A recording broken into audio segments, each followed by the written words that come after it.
Cathi. Welcome to Basis 30, I think it is. Okay, hey.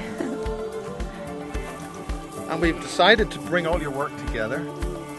Your original interview, which was slated as a Basis educational thing, but was also with the Amash project, which we're no longer with.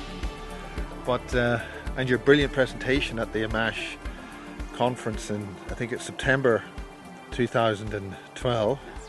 You did an outstanding job. And we're very, very fortunate to have you here in a crop circle, freshly made today, between Silbury Hill and West Kennet Long Barrow, in the cloudy afternoon in mid-August 2013. You've done some more research, and your research is continuing and being tremendous. Well, thanks. Yeah. Well, since the presentation, which I think was my last contact with you in that respect, I have a couple of interesting developments really about people who've contacted me or who I've contacted. First of all, there's been a contact from somebody, a therapist who's working with a client from Swainswick who's been having recollections of satanic ritual abuse in that village. Going back, she's been having these for about 15 years, and they contacted me, which was quite, exciting to get some corroboration of that sort of activity, which I was hoping to chat. Because, of course, all my research has been historic research into mind control. And the reason it's been historic is because I've literally been basing it on looking at my own circumstances, and then anything that's come out of that, I've investigated. And in effect, that's led me to the heart of MK Ultra type of experimentation in the UK. But really going back to the 50s, I haven't really done a lot of modern stuff yet. Your work, this is examining the UK's horrendous mind control crimes, and you're doing this. But some of your work was used by a late, close colleague, friend, researcher who passed away. That's right. That was another interesting contact. In the course of my research, I came across some articles which were signed by Mr. T. Stokes of London, which extended the research that I'd done into some figures that my parents had said were involved with my family, that being a Lord Moran and Lord Morrison, Herbert Morrison, and I noticed some articles by him that included research on those people, so I contacted him with my side of the story, or what I'd found out. And now he was called Mr. T. Stokes, and he has actually died since I was corresponding with him in February. I found out recently that he died. I think he was certainly an elderly gentleman, possibly in his 90s. The obituary I read said 93. However, he seemed to be much, much younger. When I corresponded with him, I was quite surprised to find out he was that age. But he was an extraordinary person who'd been a whistleblower for many, many years. Now, he was interviewed on Red Ice Radio in 2008, which is a great interview. And he talked specifically about the UK. And being a man with quite some experience of the occult nature himself, in that he was a well-known palmist, palm reader. He did have a very open mind. He's corroborated my research and extended it in some ways. He's identified that now the village I grew up in, the Swainswick, is the village that I grew up in, and it was owned by Oriel College, Oxford, and he's, in one of his articles published this year, he's described how, although there were LSD experiments done at Portendown, that there were even more experiments done with twins on the subject of mind control. And he said that the documents or the the documentation for these experiments is kept at Oriel College, Oxford. So that tied in because the village of Swanswick that I lived in was owned by Oriel College, Oxford. So that was quite exciting. What's the significance of that? Correspond with him. Well, basically, I came to believe that something of this nature had happened to me just after seeing James Cath's interview and the Super Soldiers interview. I had all sort of alarm bells going off, but of course I'm 20 years older than James Cath, so that's going back further. It's a different scenario. And so then I began investigating my background, and a couple of names that my parents said had links with the family led me straight into the MK Ultra. Some of how MK Ultra was implemented here. Yeah, being a twin was the Mr. Stokes described that the experiments were done on twins at Porton Down. Also, the village of Swanswick had associations with the Cambridge Five, or the Cambridge spy scandal, and Mr. Stokes also... the Cambridge Five being who? The Cambridge Five were a bunch of guys that were working for the intelligence services at quite a high level, who included Anthony Blunt, who was the godson of the Queen Mother, I think, or cousin. So we are knitting very carefully here, very high levels of society in this mind control thing. Yes, well, I think we kind of intuit that we do know about high levels and paedophilia and mind control, and yet we have to find evidence. So it's quite exciting that I am uncovering some of the links, and maybe what have it will you uncovered? help. Well, it was Mr. Stokes who said that Stephen Ward was very much tied up with MK Ultra. So the people that he was in contact with, Mr. Ward, well, he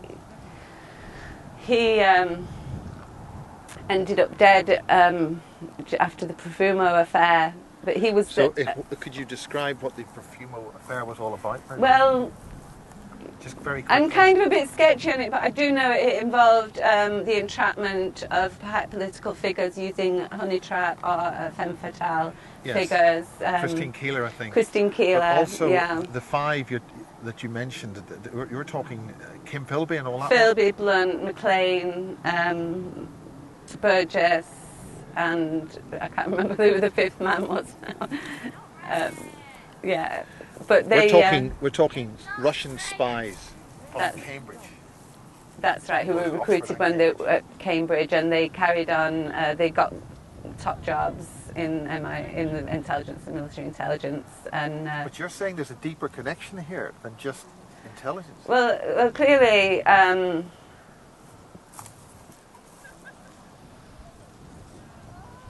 Well, I'm saying that there could be a connection with the MK Ultra. It seems to be that people's sexuality was sometimes they were encouraged to perform sexual acts that they were then had to cover up, that they couldn't discuss, so they became blackmailable. Yeah, but you're talking a ritual form of homosexual, paedophilic type of... Well, now Mr. Stokes said that he said, number one, that Stephen Wood was a master occultist, and Mr. Stokes would know, I would say. He also said that that Winston Churchill was also very much into the occult and satanic ritual abuse. That's Winston Churchill, but then later on... This would be a shock to many people.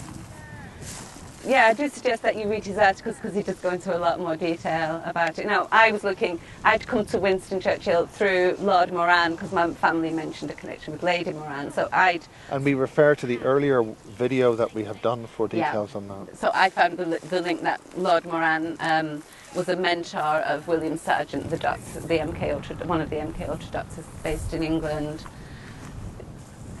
So it's all tying back to my research and adding little bits in there. And again, as I say, people contacting me. I've had somebody else contacting me from both from Bath, Bath in Somerset, Yeah, Bath. which Very is where serious Swainswick is situated, again with tales of satanic ritual abuse. So once I interview these people and talk to them, I will publish that further research. Another thing that's come up that I haven't covered yet was, I'm not sure that I've covered yet, was that when MK Ultra was, some of the doctors involved in MK Ultra went on to create entries in the DCM index, which lists all mental illnesses. They actually created illnesses, and this is Robert Duncan that said this, that they actually created illnesses that would mean that if someone came forward talking about having been manipulated by the doctors, their symptoms would correspond with something in the index, and they could immediately be medicated or taken into psychiatric care. So in other words, you're talking about false memory syndrome? Well, that was the other thing, is that they also created a false memory syndrome foundation, whereby they created a condition that said that if you come forward with recollections of abuse, they can turn around and say, well, you've got this condition, it's called false memory syndrome, therefore it didn't happen. And the MK So it meant that the medical profession would see this and immediately assume you're nuts, and they'd just carry on procedurally. So they rigged the system. That's right, they've rigged the system. To actually to ensure that there was continued covering up of mind control. Ultimately, what's the purpose of this? Very well put. And the fact is that in England there is also a false memory association, and the person who's one of the founder members was married to a chap called Peter Parker, who became the director of my father's work when we were in Swainswick. He became director of the company the year after we left, so he was very closely associated with MK Ultra because his wife was the founder member of the False Memory Association. So there's a network where companies are sort of pre-selected for who's going to take control of them? Well, I'd just say that because Peter Parker was also an associate of Jimmy Savile, close associate, and he was also a very close associate of Prince Philip, I would say we're seeing again people at a very high level who've been implicated in paedophilia and satanic ritual abuse, again being involved with my case. So it's just giving me lots more confirmation that I really have stumbled upon something there.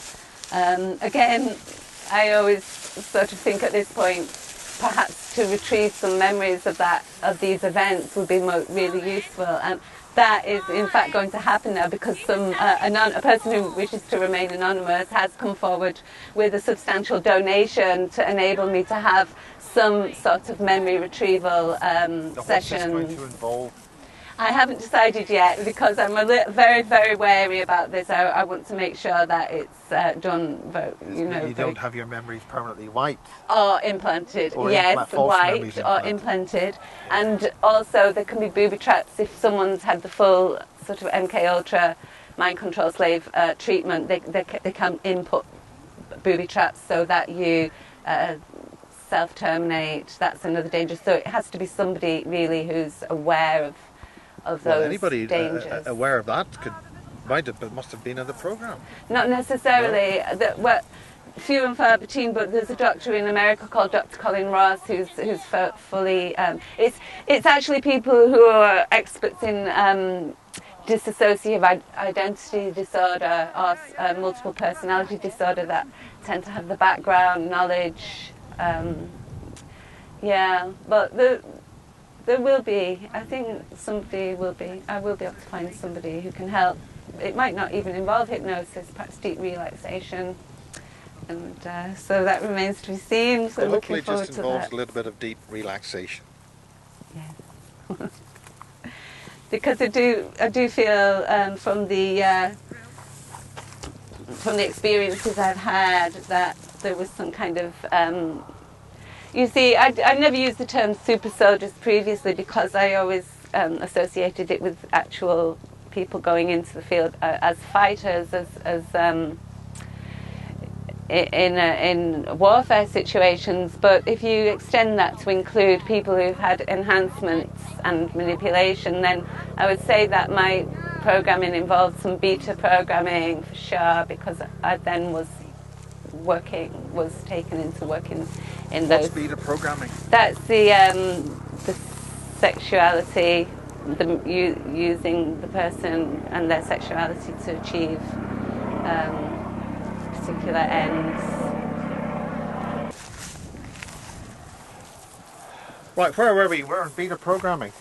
Oh yes. So what does that involve? It's sensitive, isn't it?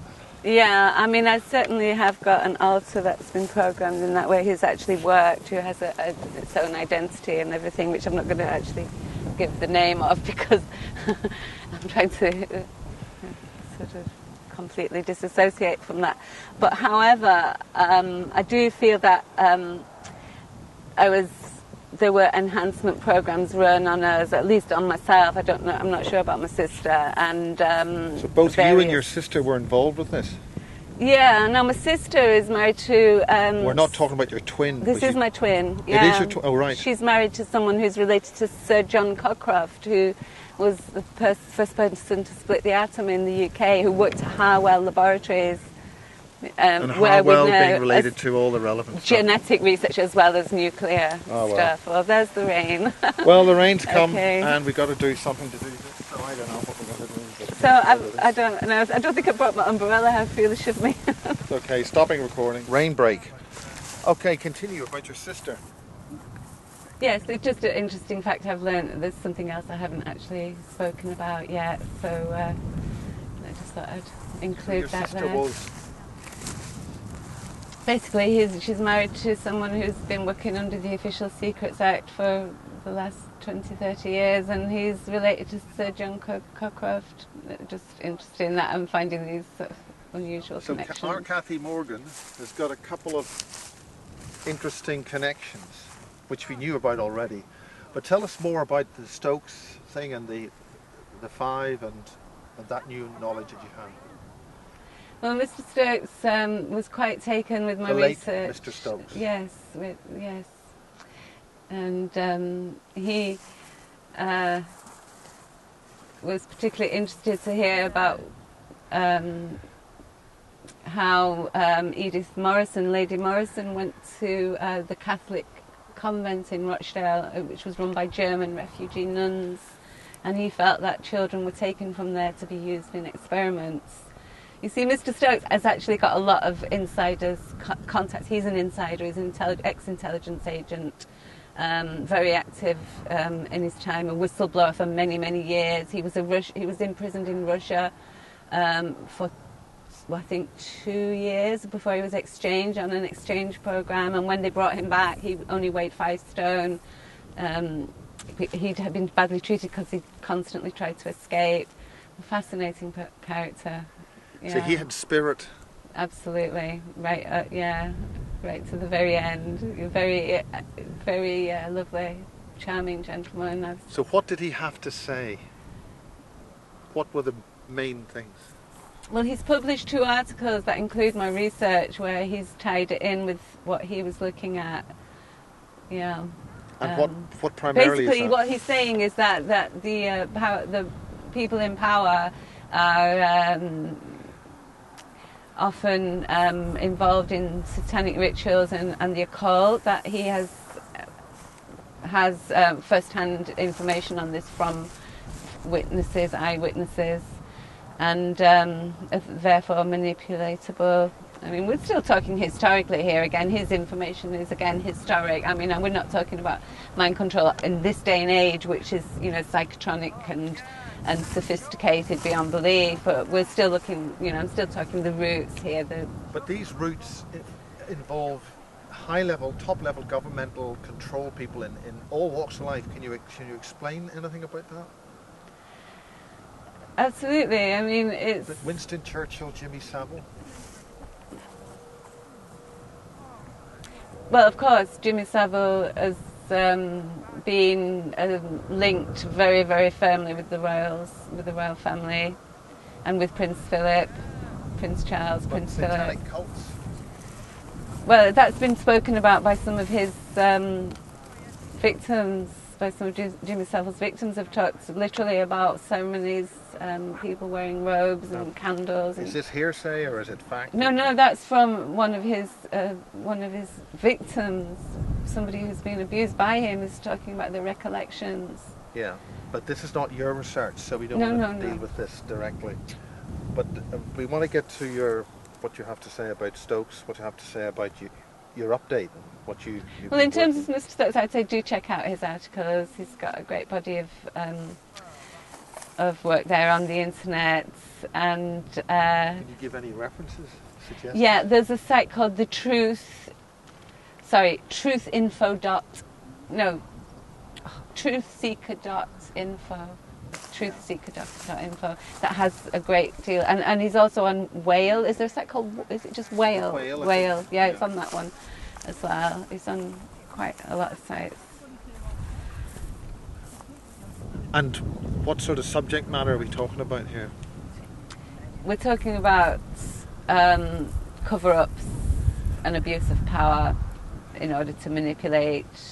He also touches on mass brainwashing and MK Ultra. And in his latest article, as I say, he's talking about Stephen Ward and MK Ultra. So I would say go and look, because that's his research. And how does that connect and back up your work? Well, he refers to me and my work in the articles from this year, so you can actually see that. But from the point of view of this video, what body of your work does he refer to?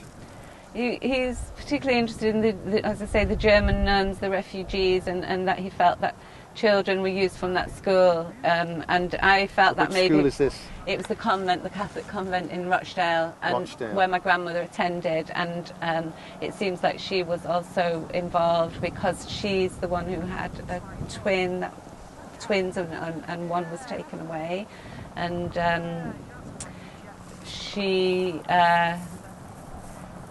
I've come to feel that my parents were involved. It wasn't just me and my twin sister, it was my parents and their parents too.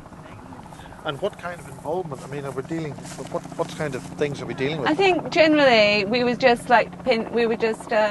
picked up, and these twins were going to be used for some experimentation. I think we've got another crop circle camera here, so why don't we have a look?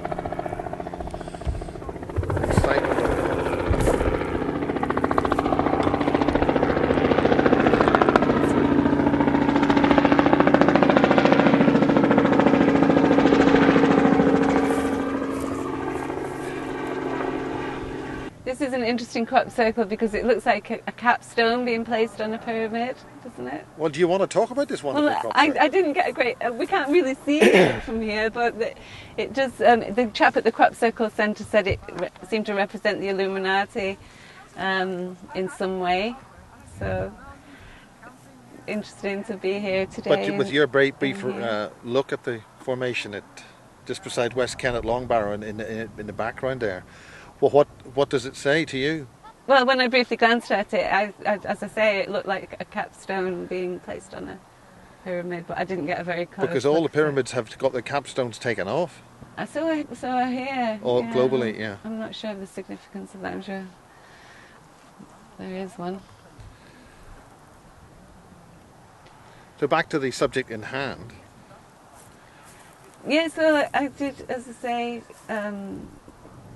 identify that I had experienced disassociation frequently throughout my life, and then I identified at this altar that had actually worked, and I feel that I was constantly running away, and I don't think the programming took as well as they'd hoped in my case, but I was brought in and then brought out again perhaps, but I just refused to cooperate. It was basically the thing, and I feel that I created some of my own altars to prevent myself from going into the ones that had been created outside of my own control, and that's how I broke the programming to a large extent.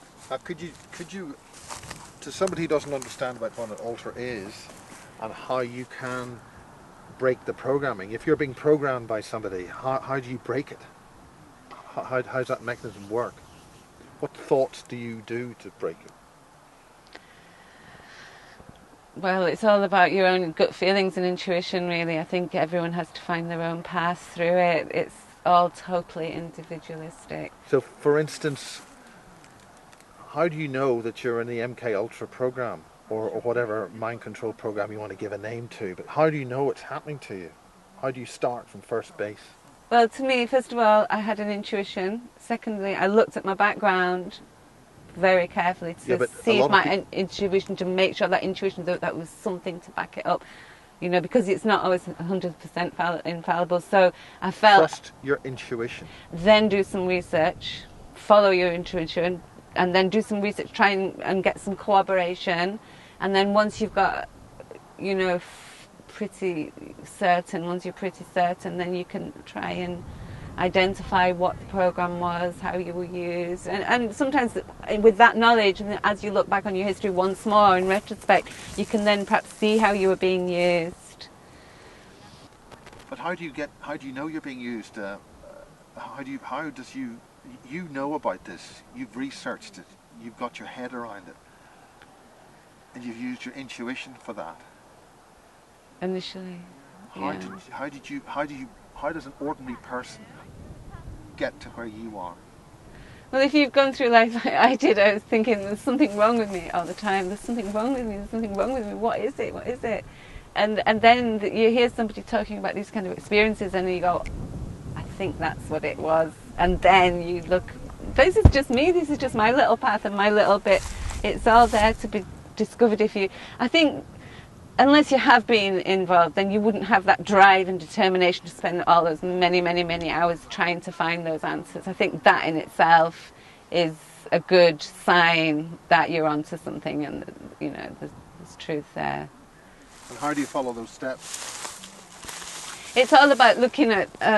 I think because we take it all for granted as we're growing up, but in retrospect we can see anomalies. We can see, well, why did we do this? Why did that happen? Why were my family there? Why was my uncle like? You know, you pick up on the anomalies, and then you can start to put the picture together.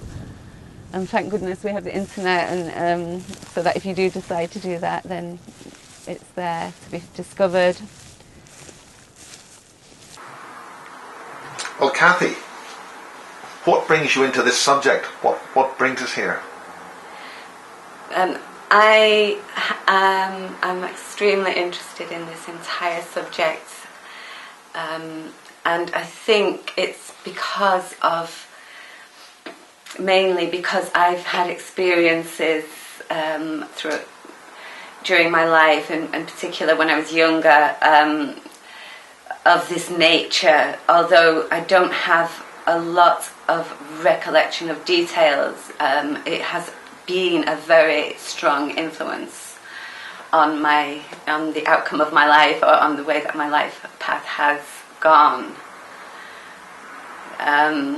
Specifically, when my first conscious memory of this type of thing was before I had any awareness of the UFO phenomena. I was with some friends at a free festival in Wales, in the Rhyadr Valley. There were only about 150 people there. It was quite an isolated place, and somewhere along the line somebody mentioned that a UFO had been seen to have landed in a field adjacent to the festival site. And I remember myself and two friends decided we'd go and try and see if there was anything to be seen, and setting off. And then I just remember suddenly being back at the festival with a kind of in a very sort of startled, stressed kind of frame of mind, but with no recollection of anything having happened.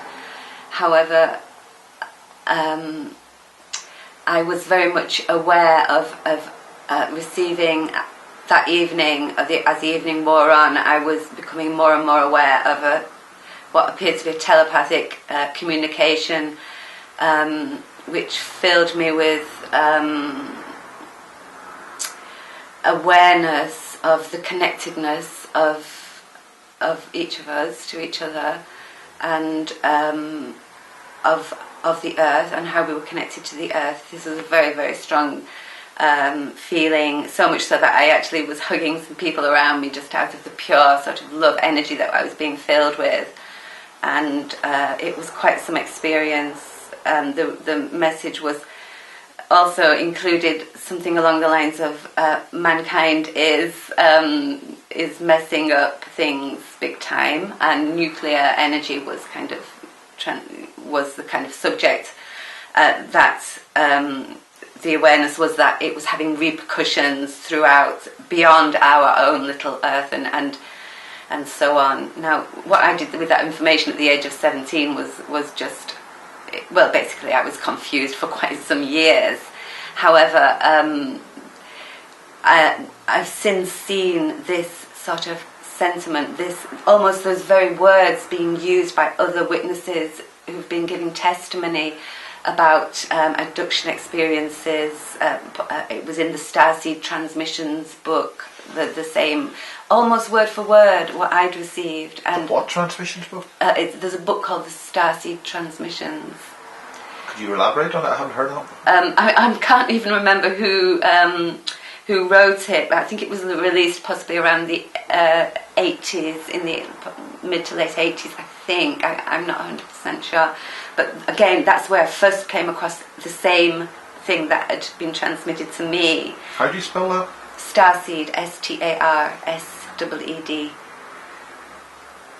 And that's when I really began to link it with, because I never went and looked up UFOs at that point. I just put all that to one side and tried to continue with my life in a kind of traumatized way, if you like. It was fairly traumatic, but it was also very, very, very positive. And the non-materialistic message, I was kind of guided towards all that area of how to live in harmony with the earth, what kind of foods to eat for my body, and because when you eat in a way that's good, very, very good for your body, it's also very, very good for the earth. You see, so that makes things a little bit simpler, really. It's healthy for us, it's healthy for the earth. I was guided towards all that kind of thing, without really knowing why. And it's only subsequently that I've discovered that is a common thread as well.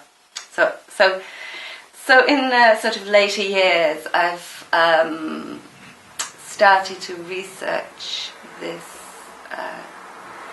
topic. Abductions, I read a lot about, eventually started to read a lot, perhaps again in the late 80s, to read a lot about the subject of UFOs and abductions. And what struck me eventually was how much the military was intertwined with this subject, and ultimately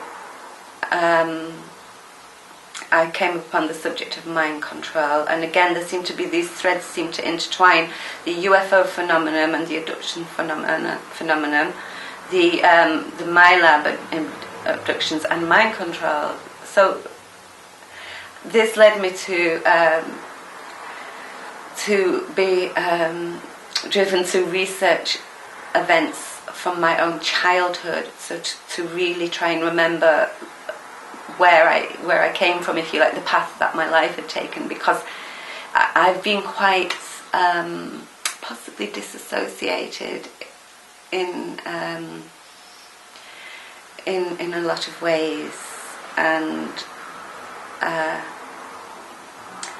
so I didn't have a continuous awareness of where I came from and what my upbringing was like. As a whole, it was fragmented, and I had to actually make an effort to look back and trace the path of my life, really. It wasn't something that I had conscious aware of until I specifically put my mind to doing this.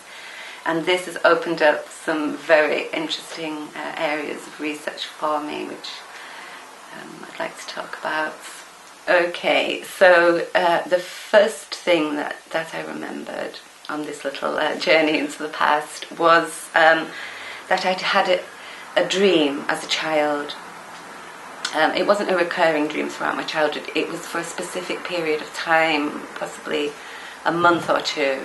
It's difficult to say how long, because as a child, time doesn't have the same, you don't have the same concept as you do as an adult, but it went on for quite some time and it affected me quite badly. And I was discussing this dream with someone recently, with James Caspelt actually, when I remembered that I used to say to my parents, "It's not a dream, it's not a dream." You were discussing this with James Caspel? Yes, that's when I remembered that it wasn't a dream. I remembered the dream as being that every night when I went to bed, I was terrified. I had to say to my parents, "Close the curtains. I don't want to go to bed. I'm frightened of the moon. The moon is coming." The dream was that the moon was coming right down to my window and into my window, and there was a woman on the moon looking down at me. And so I remembered this dream, and as I was discussing this with James, I remembered saying to my parents, "It's not a dream, it's not a dream." Of course, and they said, "Of course it is, of course it is." So then that went into my, I forgot about it and so on. So I brought that back to memory, and I think that's significant. So when were you discussing this with James Caspel? That would have been last year. I saw James's, who's now Michael Prince. He's asked to be called Michael Prince now, which was his original name before adoption. I contacted him after seeing his video interviews because I wanted to bring all this close to home, if you like. I wanted to know what happened in the UK in respect of mind control. I'd found out about MK Ultra, which was fascinating, but it was all about America, all over the internet. Yes, you can find out about MK Ultra. There's Bill Clinton apologising for it, and there are the victims getting compensation in Canada from the USA government because the CIA was involved, so on. Yes, fascinating, but I'm thinking, what about the UK? What happened in the UK? I'm trying to make sense of my own life, my own history, and there's James coming out with this extraordinary material which was related to the UK. It was the first stuff I'd seen about the UK, so that's why I contacted him. So with James, what were the triggers? What was the most important thing you discussed with James? Because this then helps validate James's material as well. And then yours. There's a link there. The point at which James and I kind of had, what we had in common was I was looking into the unusual facts about my childhood that as a twin, I'd moved with my twin sister at the age of 4 down to Bath in Somerset, and thinking back over my life, I was thinking about school and so on, and thinking, hold on a minute, there were a lot of twins in my school. It was a Catholic school in the centre of Bath, and there were 3 sets of twins in my class. There were lots of other twins. I remember a boy in my class had twin sisters, and these people, they were all from the north of England too, oddly, and so that just rang a little kind of, what was that about? Maybe that's something to research. And the headmistress there was a nun called Sister Ignatius Loyola, and again another little now that was the founder of the Jesuit movement, Ignatius Loyola. There's another interesting little snippet there. So I just mentioned this to James, and he said that twins were quite significant in research that's taken place and in experimentation for some reason. Twins are, well, I suppose we know that the Germans and the Nazis used to experiment on twins, so it's probably something along those lines that he was referring to. And really that was it. I spoke to James a couple of times. He was keen to tell me about what was happening in his life at that time. He wasn't so focused on what I was telling him, because there's so much was going on for James, and having just experienced post-traumatic stress myself, I felt that I recognised the symptoms of post-traumatic stress in James. Such as? Now here I'm talking about complex post-traumatic stress disorder as opposed to the acute post-traumatic stress that occurs when someone's had a major event, a one-off major event. There's another type of post-traumatic stress that is complex, and that's from ongoing it can be small traumas, ongoing trauma, and specifically to people who can't get away. So if you were a hostage, even if you were well treated, well, if you were a hostage, you would have it because you'd be captive. So it can happen to children very easily because they're captive.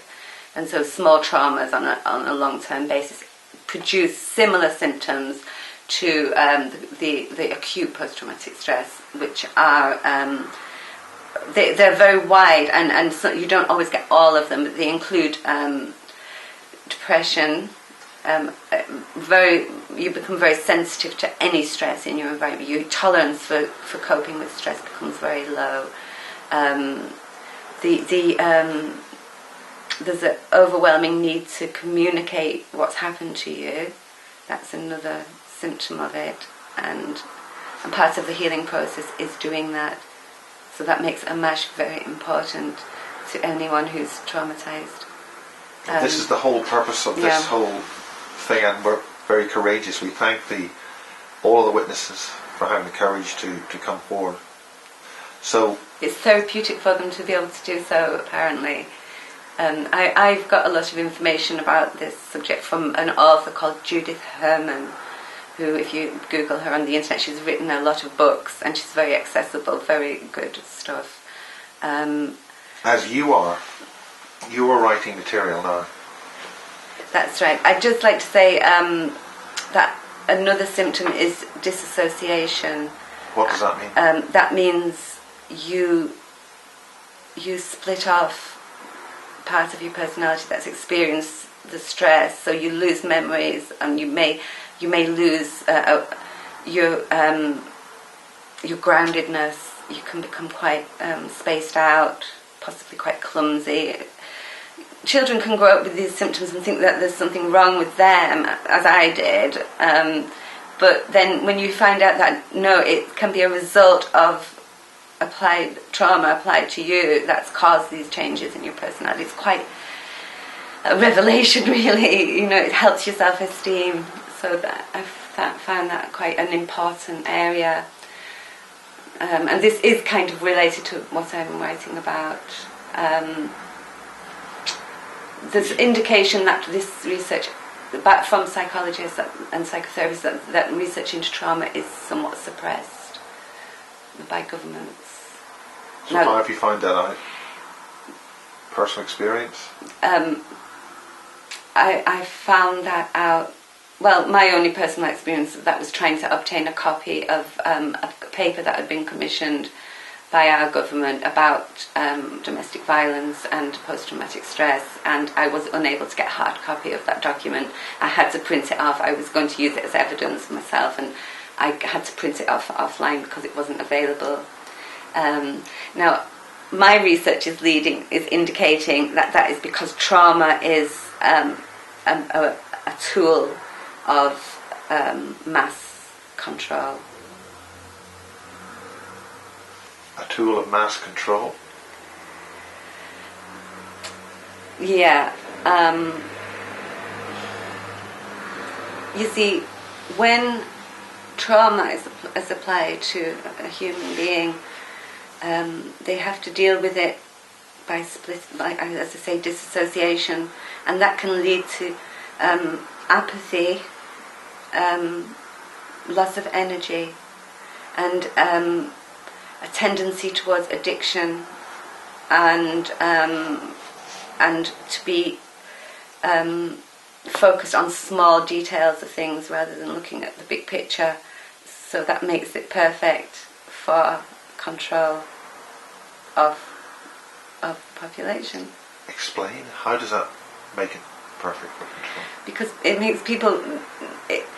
they're overwhelmed already, if you like. So when they come in from doing what they have to do, because you also have trouble dealing with practicalities. So they get out, they go to work, they're exhausted, they come in, they plunk themselves down, they sit in front of the telly, and they don't have the energy to get up and do anything or to go and research things, and they don't have the capacity, because they're focused on small things, to look at the bigger picture. They have addictive tendencies. Now, I'm not talking about heroin here. I mean, I'm talking about, you have to have your coffee, and you have to have your sugar, and you have to have your Weetabix, and you don't have the energy to make food for your, to apply the energy to make your own food. You go and buy the pre-prepared processed food, which of course gives you more and more problems because of the lack of vitamins and all the chemicals in that. And you're generating income for the corporations, and also you're possibly going to go and get some Prozac 2 or some other antidepressant medication, which is again generating income for the big pharma. So where does this get induced? How does this happen to people? Where does this trauma happen? What did there was some interesting research into addiction going on big time in the early 1900s. Huge amount. The neurologists and the neuropsychologists where they had these rats in mazes, and they were giving them alcohol, and they were observing their behaviour, and then they were analysing their brain chemistry afterwards. It was a huge topic. Now, somehow they didn't manage to roll out the solutions, because in this day and age, addiction has increased. And when I'm talking about addiction now, I'm also including very low level and habitual behaviour as well as addiction. Such as? So habit forming. You can say that sugar. You could call sugar an addiction because it does raise your blood sugar level higher than normal, and then it drops below normal, creating a physiological need for the substance. Okay, so that is a true addiction. But it's also used more widely. Since I'm addicted to X Factor, I'm addicted to Coronation Street. I'm talking on that level too, because are those types of programs mind control addiction programs to start with? Is that what their function is? Soap operas? Well, let's just say they're very convenient for keeping people distracted. It's a huge subject. It's a huge subject about the media, how the role of the media in all this. But one very interesting thing about the role of the media is how Hollywood went big time for the horror movies right in the beginning, when it was first starting out there, the old horror movies, and violence has obviously increased big time too. So it's traumatic. We look back on the old horror movies and we laugh because we've desensitized to that now. But when they rolled out those movies, people were traumatized to some extent by. I mean that's the whole thrill of the horror movie. It's a little shot of trauma there, isn't it? In respect of the media, I don't want to say too much. I haven't done too much research myself in that area, but I would recommend somebody who has done quite a lot of research in that area. Not only movies, but more specifically music. In what regard? Because this was used in the Montauk project. They encoded certain signals and numbers into music in certain recording studios, and that was transmitted. And there's also the element of rhythmic beat sequences. Can you expand on that, or not that in particular? I'm referring to the work of a chap called Dave McGowan, who's researched the music that came out of Laurel Canyon in Hollywood, the beginning of the hippie movement, and its ties with military intelligence. In fact, many of the musicians had parents who were in military intelligence. for example, Frank Zappa, Janis Joplin, Jim Morrison of the Doors. Jim Morrison specifically was in Montauk, related to the Montauk Project. Right. Well, this is an interesting area where we can see the role of media might have been incredibly significant and deliberate. Anyway, that's... Anything more than that? That's a person who's researched that very well, and I'd recommend his work, called Inside the Laurel Canyon. He's a series of 17 articles which are online at Dave's Web. Can you summarise that briefly? It's very difficult to summarise because it's a huge subject again, but he didn't come to any big conclusions like so therefore this, but he presents his research for people to make up their own minds about what the reason behind this was. It appears that it was an attempt to create a generation gap. Which so they did, to take a whole generation away from the stability of previous experiences of the parents and so on, and to turn that generation against their parents. Which of course happened in the late 60s. Yes, it did happen. And therefore that generation was ready for control, being controlled. So that generation is now maturing now. Have you got any further data on that?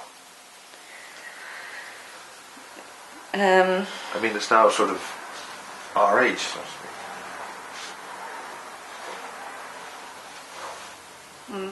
No. So why did you go into that research? What specifically brought you to that research into music? Right, well... And you've done film, we just talked about film. I was looking back into my childhood, and I was looking for any indicators that something about what might have happened to me, the dream I had and the experience at the festival I was in. Was there anything else? So I started looking. Was there any other kind of thing at the festival, like kind of music that was being played? Was there that kind of stuff? I remember they were playing Sympathy to the Devil over and over again. That's an interesting song. Which song's that? Sympathy to the Devil? Sympathy for the Devil. Please allow me to introduce myself. By the Rolling Stones. Right. Anyway, that connects obviously with the Beatles and that whole era of control and those kind of music and why that was so popular. There's talk of this for sure. It's very interesting.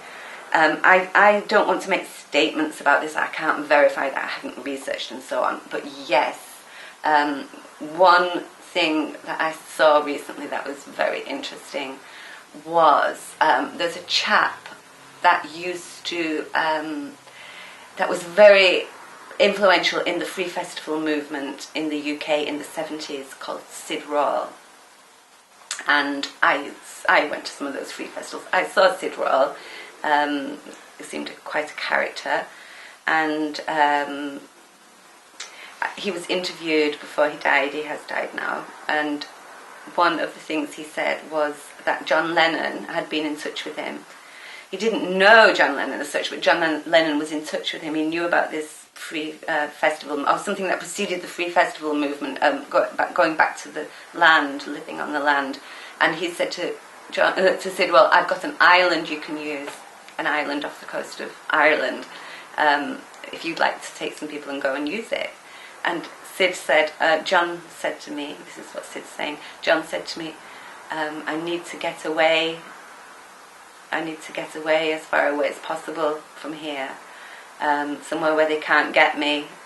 But they did get him, didn't they? This is what Sid said. And I thought, they get away from here. So in other words, whatever was happening to him that he was frightened of was happening in the UK, and he went to New York to get away from it. And therefore whoever they were, straight into got him anyway. Yes. And so when was that said? That was 70. Was that 85?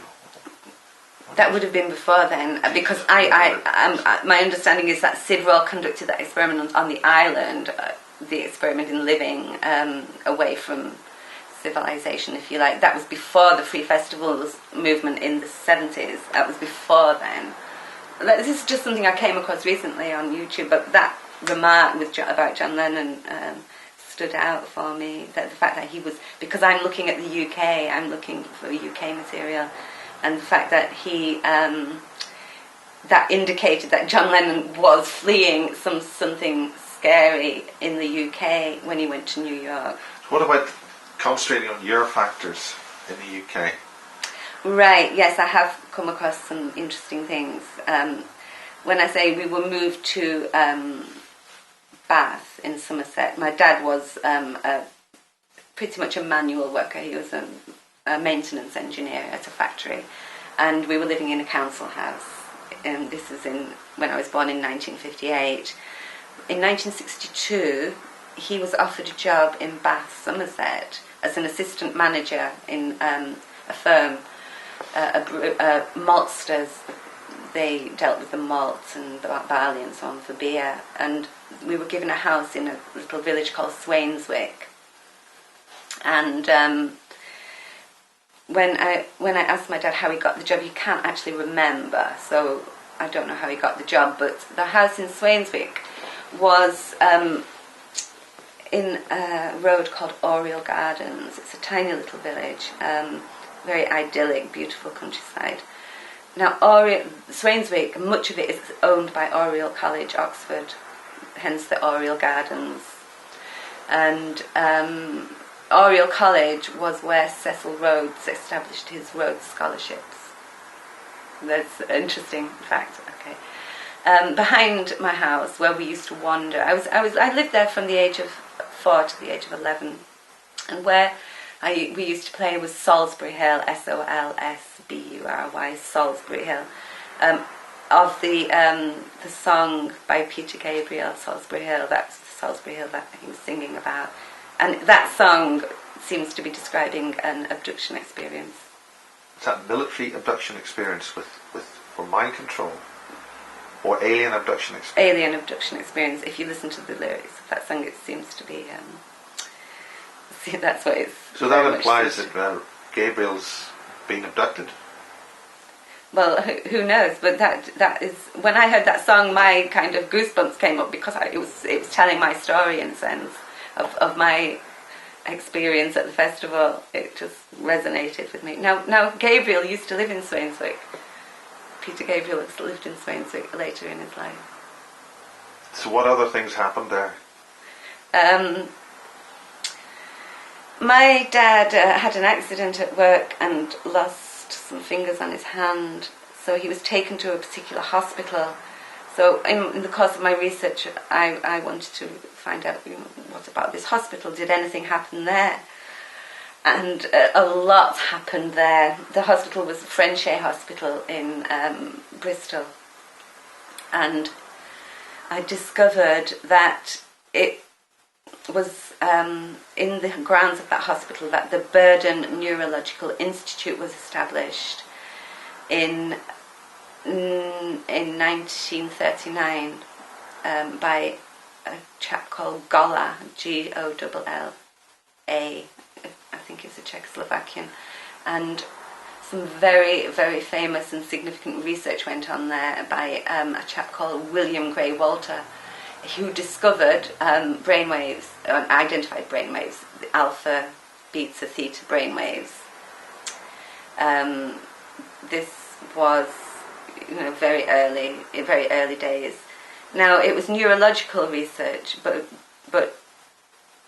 William Walter Gray was basically starting off cybernetics. Cybernetics? Yeah, he was making little robots. He'd been very interested in Pavlovian conditioned responses, and he was developing these little, they were tortoise-shaped robots, because it wasn't about the form of the robot, it was about what it was able to do, that would respond in the way that humans responded under Pavlovian behavioralism. The robots were responding in the same way, or that's what he was looking at. Now, the research was quite advanced. In 1962, they actually broadcast brain waves from Bristol to the Massachusetts Institute of Technology and back. What are the by the relay satellite? Why are they transmitting brainwave activity up into space via a relay and back again? I don't know. It's a very interesting little fact there, because when you see today that they have now mapped the brain and that thoughts can be used by disabled people to use computers, or by the military to shoot people that can sort of think about this target getting hit and it gets hit and so on. That it's almost presented as if this was new research, but it's been going on a long time. He'd already mapped the much of this thoughts. He had people there he could hook people up, and they could remotely turn a TV set on and off. This is in the early 60s at the Burden Neurological Institute. So we're talking cybernetic control, cyborg control mechanism. We're talking research going back into to that. before the war. The initial research Yes. was designed before the war. Yes. So And the fact that the institute was built before the war means that whatever led it to being built must have already been given reason to be researched during the 1930s. there's much evidence of Rockefeller funding. He was working alongside a Rockefeller fellow, and I think there was funding there. That there's clear evidence of association there, and also that this isn't secret research. This is all the documentation's out there in articles and journals on the internet. The RAF, or the equivalent of the RAF in those days, approached him then. And the RAE? Yes, it said RAE. Perhaps it was the Admiralty actually, but it was for pilots. They wanted this research, the research that turned the telly on by remotely. I think they might have been wired up, but it was using brain impulses or electric. That's what they wanted for their pilots. So that was incorporated into these jet planes. But you're talking 1940s here. They approached him, I think from the evidence that I've seen is they approached him about this research in 1962, in the early 60s, possibly earlier, but that's just what the research must have been ongoing in the late 50s to be materialising as usable material in the early 60s. Yeah, so interesting stuff. So how does this relate to your experiences and your particular reason why you went to that research? Well, in all this sort of research, I talked to my parents and I said, "Oh, I'm just researching, mind control." I was like, "Oh my goodness, I'm talking to my parents about this. What they're going to say," kind of thing, because they're quite straight and so on. And I was saying, I wondered if anything might have happened to us as a family. And I was amazed when they said, "Oh well, yeah, it might have done." So your parents acknowledged this? It just said it might have done. And what did they say happened to them? Your father went into hospital with a finger problem. What happened with him? They don't have any recollection of anything happening. But my mum followed me out to the kitchen and said, "Be careful who you're talking to. We don't want you disappearing." And I'm like, "What is happening?" At what age were you when this happened? This was recently, last year. This is the first time I've ever broached the subject with my parents, and that's that's what they said. So, for instance, if you were to disappear, what would you want to be said right now that you wouldn't want to get out? Okay, well, we'll just carry on with this. I'll just tell you everything I've come across, really. Now, my mum said, I said, Mum, is there anything you can remember, anything at all unusual? And she said, I remember that my mum, that's my grandma, kept talking about Lady Moran. And I'm like, oh, right, okay. So I'm thinking, I didn't get much out of that sort of little interview, apart from the acknowledgement, which was great. So then I goes and puts Lady Moran into Google, and boom, there's the whole of UK mind control opened up for me, or at least the starting points of researching this material. Very amazing. So what exactly has Lady Moran got to do with all this stuff then? Well, I found out that Lord Moran was Churchill's doctor, known famously as Churchill's doctor, who wrote a book called The Anatomy of Courage, which basically was examining the fact that soldiers in the First World War weren't aggressive enough and how that could be addressed. Yeah, there was a big problem in the war because a lot of soldiers were shooting their guns but not killing anybody else. Not aiming at anyone, but he reckoned... Because they didn't want to kill the other people. That's right. Fundamentally, but they wanted to be seen to be... That's right, that's absolutely right. He reckoned it was less than 30% actually aimed to kill. Yeah, and this was adopted by the US military, and that's why they've... Well, yes. So Lordy Moran goes, is looking at this area, and I find out that there was a chap in England who was doing similar research to that of Ewan McCameron. Now we know Ewan McCameron was intimately tied up with MK Ultra. But there was also... What was his tie-up with MK Ultra? He was the doctor. He was Dr. Green, I think. He was the doctor who was performing... Which Asbolt and Barry King refer to as Dr. Green. Oh, do they? Yes. Right. Well, there was a Dr. White and a Dr. Green. There were colours. He was one of those. I don't know which one. I haven't looked that much into MK Ultra, just enough to spark off this interest. But he was putting patients to sleep for long periods of time. He was wiping their memories using electric shock treatment, possibly giving them LSD, but replacing their memory, experimenting with replacing their memories, or wiping their memories completely in a kind of Mancurian candidate type of research. And it only turned out that some of this research was being funded by the CIA. This is the whole thing about MK Ultra. All the documentation had been destroyed, but somebody found the accounts which detailed the experiments to some extent and validated the victims' claim compensation which they received. Bill Clinton apologised on camera for the MK Ultra experiments, and there you go. The evidence was finally, and it could no longer be denied. The poor people who experienced this were being told that they were crazy. So tying this back into Europe. So Cameron had a colleague in London who also had a sleep room, who also was keeping patients asleep. He was called William Sargent. He had a sleep room. He was giving patients, again, inappropriately, in my opinion, because some of these patients were coming in with small complaints like postnatal depression and such, and they were being put to sleep, having them given massive doses of ECT, way above the normal. Yes, this happened to one of our colleagues, Brenda, and that's on basis 10, basis 12010. Right. This happened with her last year.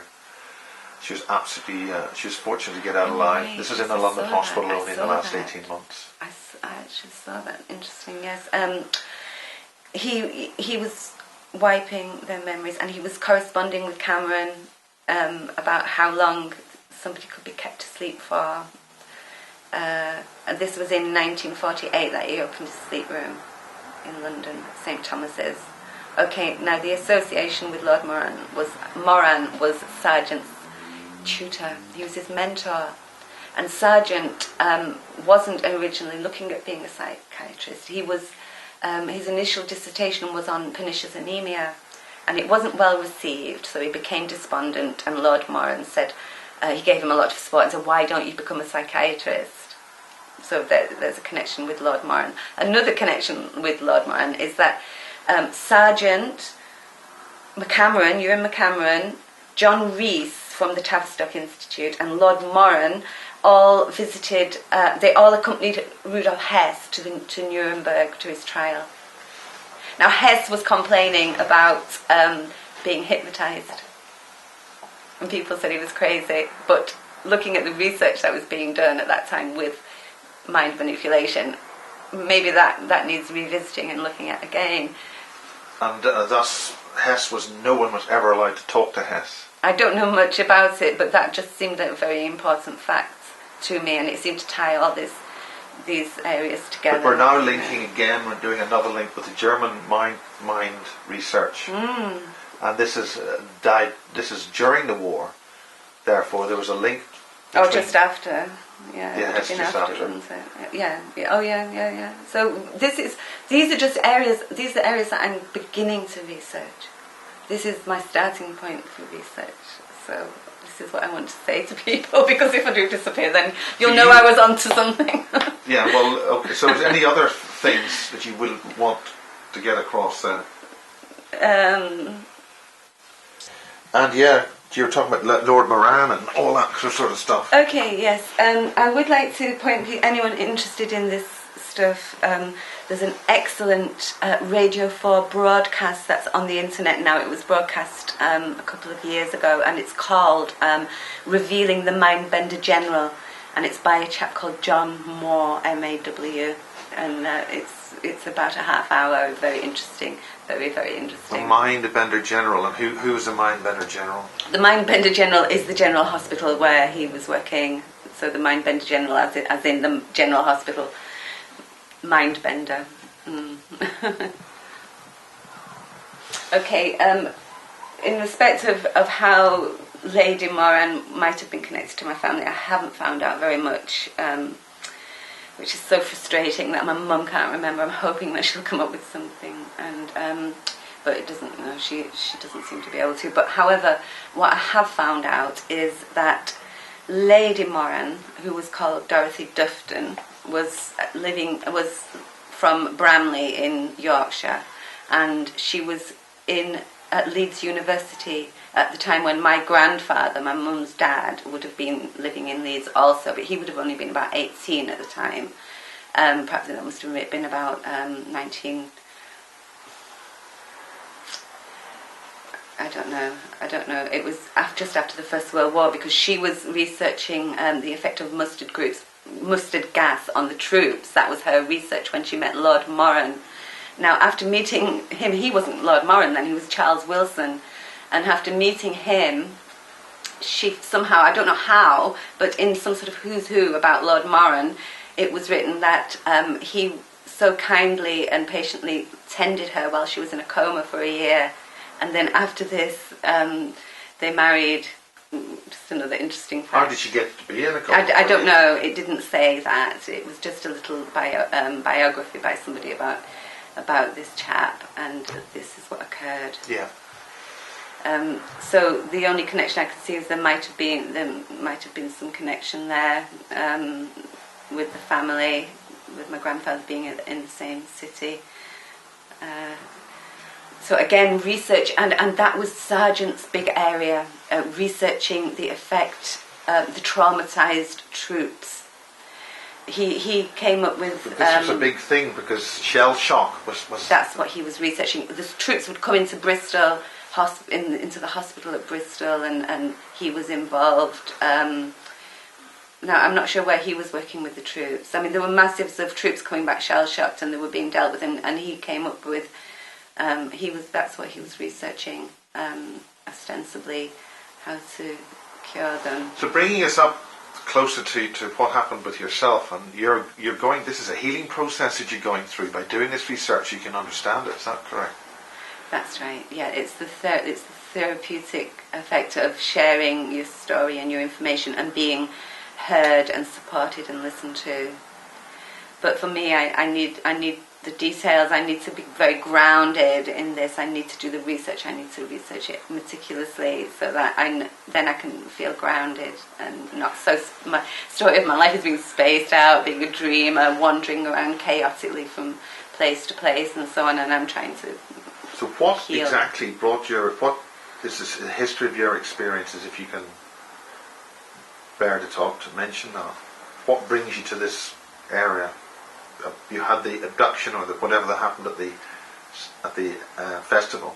Well, I'd like to look into that more, because there's possibly with a regression to Do you see trust what regression? did happen. And who would do that? I would for a specific reason. I think if I was very focused on what the specific thing I wanted to remember, with somebody who had a good reputation for not leading subjects and so on, I would be very interested in seeing what I could dig out there. I've never had anything like that.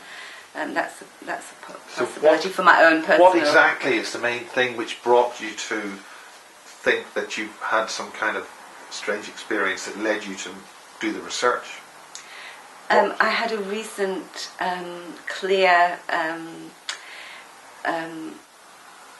episode. What should we call it? An episode. I had a bad experience, a traumatic experience, and I actually suffered from post-traumatic stress disorder. I was in a violent relationship, and after it was over, it was an 18-month relationship, but I was kind of captive because I was living in a foreign country with this person.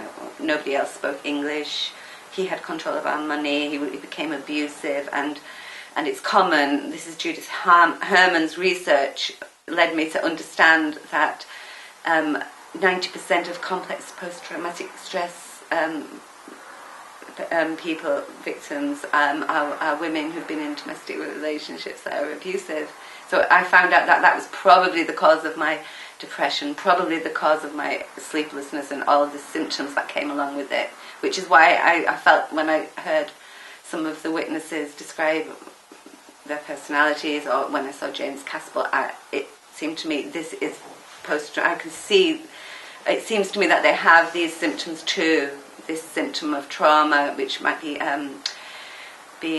jumping from subject to subject, not being focused, telling the story, having to get the story out very, very, quickly. The words are tumbling out after each other, and almost a compulsion to tell the story. And do you recall any kind of military involvement with this? I mean, with your previous past, with your family? Why? Well, Again, this is just the beginning of my research. The area that we lived, the little cul-de-sac called Oriel Gardens, there were, I think, 8 houses, and most of the families living in those 8 houses, 1, 2, 3, 4, 5, 6, 7, 8, 9, 10, I think there were 10 actually, had a military background. I asked my father about the people who lived there. This is how I found out that they were, he said mainly Admiralty, the people living in that cul-de-sac. So another area of research is how the heck did we end up there then? What were we doing there? Who knows? I mean, I was one of the children who was monitored throughout my life as a part of the National Child Development Survey, which was a survey. Is that because of the twins? No, this is because I was born in a particular week in the year of 1958. Everyone born between, I think it was the 3rd and the 10th of March, was kind of signed up to this survey and monitored from time to time throughout their lives. So that maybe, who knows, maybe we were picked up on that. Was it a blood thing, a blood group importance there? Or? Well, this group has been called upon from time to time to give further information, and I think it was 2003 or around that time we were all visited, and blood was taken and DNA was taken, and there's now research using that material.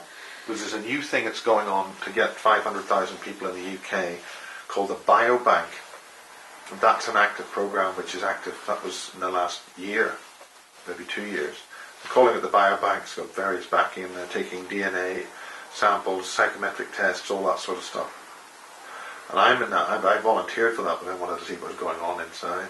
Oh, really? I mentioned Area 51 a lot, and seemed to stimulate a few ears, but maybe purely from a science fiction, they've seen the movie type thing.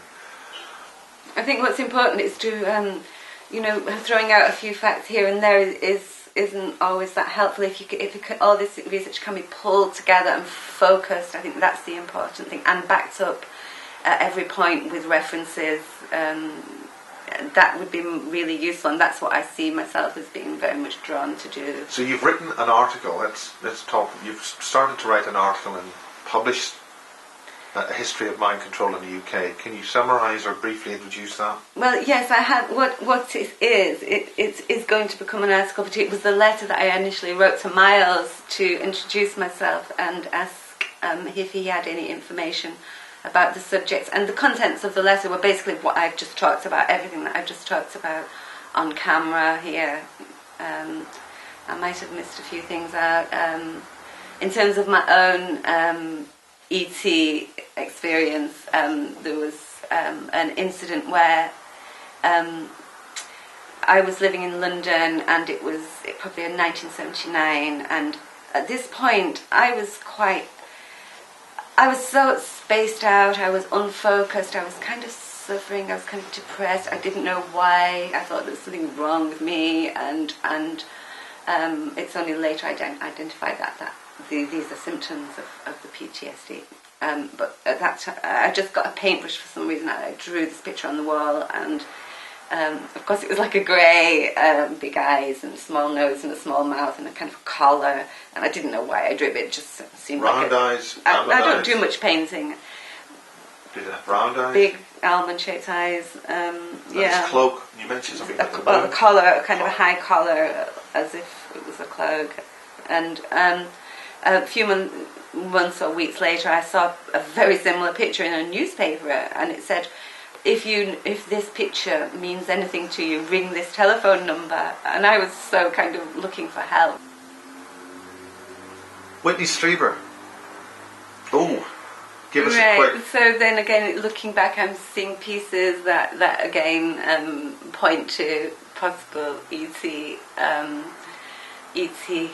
involvement there, because I don't want to say go on wild kind of statements about it, because I'm just sticking to the facts here. I think I have to stay grounded with this. But again, a connection there. He was the first.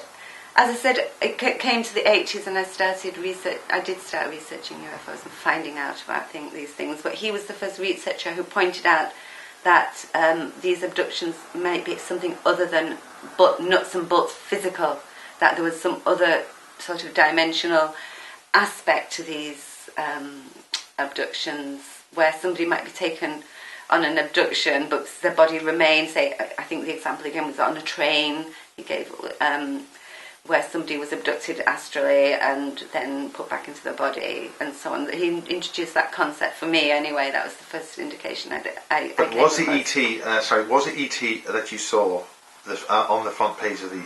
Yes, it was a grey, yes, a classic. But it was the same image, exactly the same image. It wasn't exactly the same, but it was enough similarity for me to go and phone that phone number, which was something outside of my normal kind of behaviour, if you like. It wasn't something I wouldn't normally go off phoning phone numbers out of the... I mean, I had to go to a phone box to do it, for example. It wasn't convenient, it wasn't something... I was quite poor, I didn't buy books. That's the story of my life. I've always been poor, and again, I think that's the post-traumatic stress has inhibited my potential of becoming a part of society and being successful.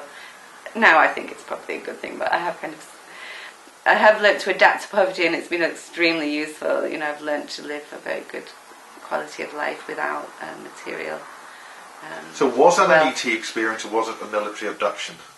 No, that remains to be seen, because I, for most of my life, after researching ET material, I wasn't aware of military abductions until more recently, when I started to look into this mind control area. So do you think you were? Now I think there's a potential that now, let's say that my ET experience was positive. It's had a positive experience on my life. It's made me value things that aren't material. It's value organic food and being healthy and so on. So, and that's good for the earth and so on. Yes, okay. But now that I'm reading about the military involvement with abductions and ETs, I have to ask the question: could the episode at the festival have been a military abduction?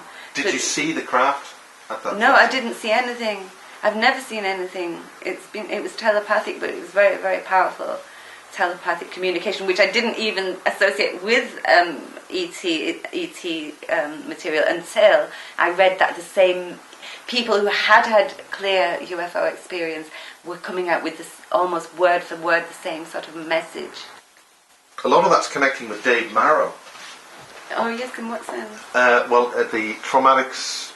Oh experience. yes, I did feel when I watched his video that he was experiencing post-traumatic stress. Yeah, I mean, just to go kind of brainstorm here a little bit, I'm feeling that this whole thing is much bigger than you would first think.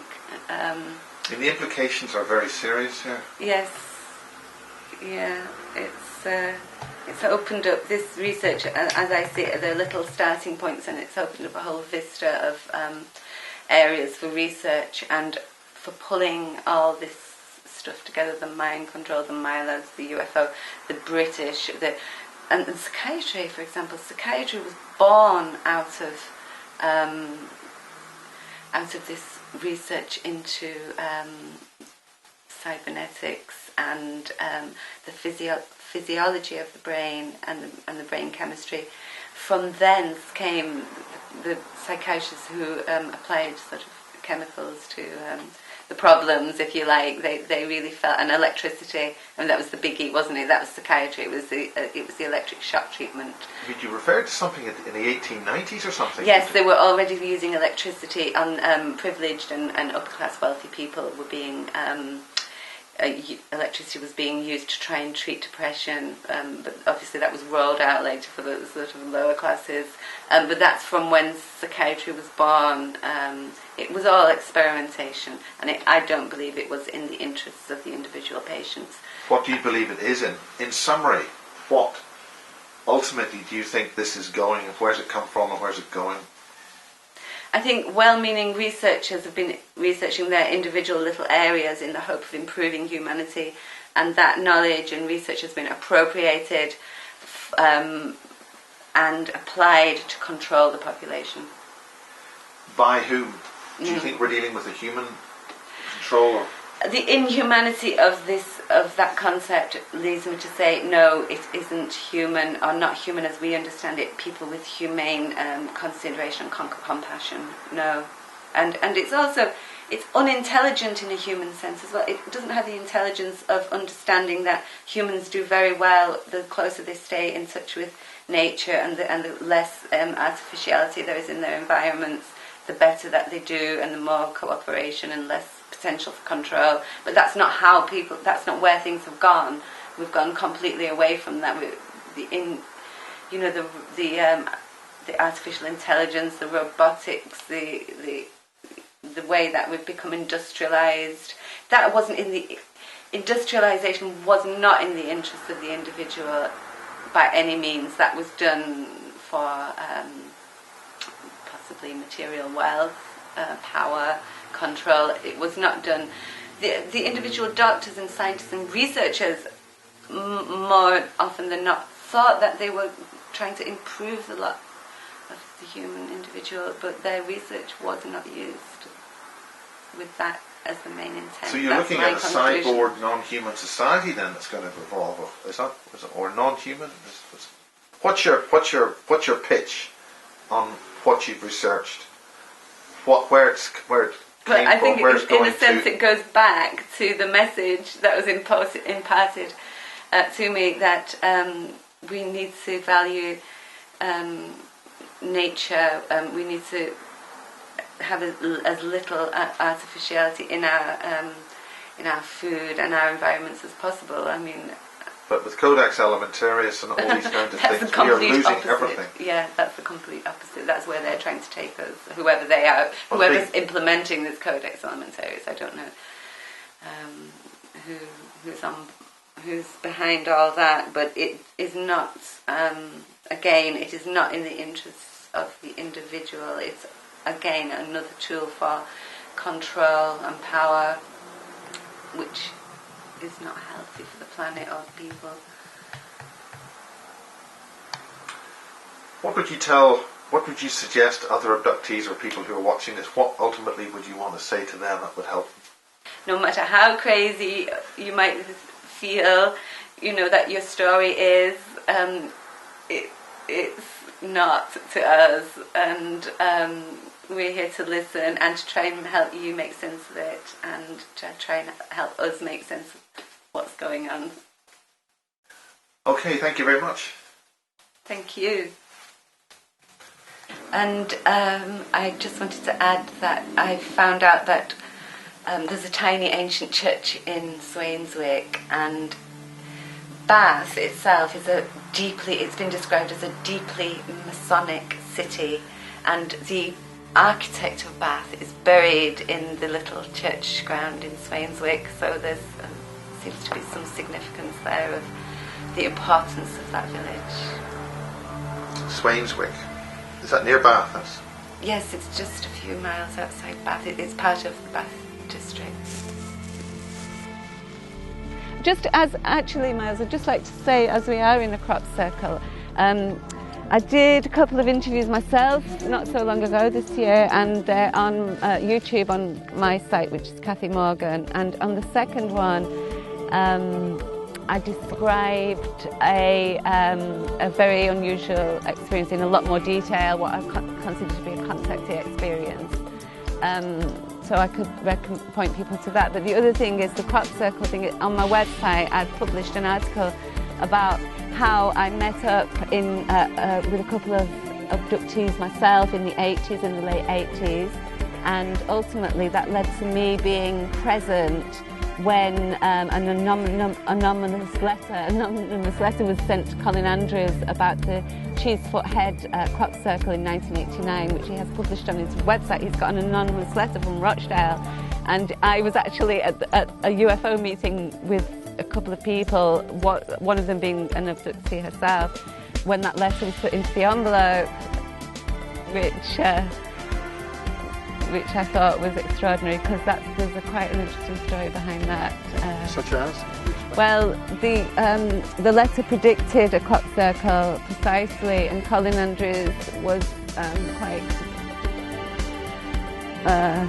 quite taken with it. As I say, he's published it on his website, and he was wondering where the source of this letter was, because he was investigating crop circles. The letter predicted a crop circle, so he wanted to know about this letter, and perhaps that would give him a clue as to how these crop circles were being made. But so I wrote to him with all the details that I knew, because this person I knew who was an abductee had got hold of this poem. It was something like "Ring of Roses, the crop falls down," and it went on with some predictions. And you could really, if you do read my article, and you can also get links on there to Colin Andrews' accounts of it, you'll get the whole story. It's quite complex. But as I say, basically, are you saying that you predicted a crop circle? No, I was just at the meeting when this channel of letter was brought to this meeting by somebody, a close friend of mine who was an early abductee herself. What was her basic synopsis, or what's her basic story as an abductee? She, when I got to know her, I said I was interested in UFOs. Well, she saw a book in my house, and she said she'd seen one.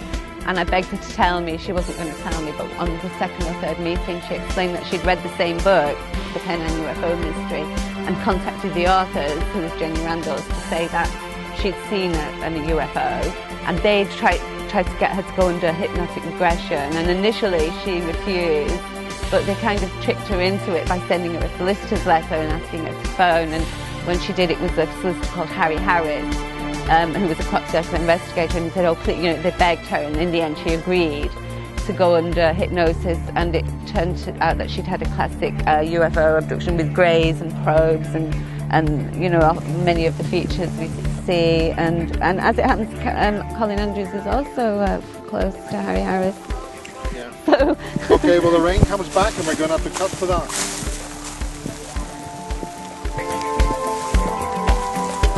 I think that'll be it then too, Miles.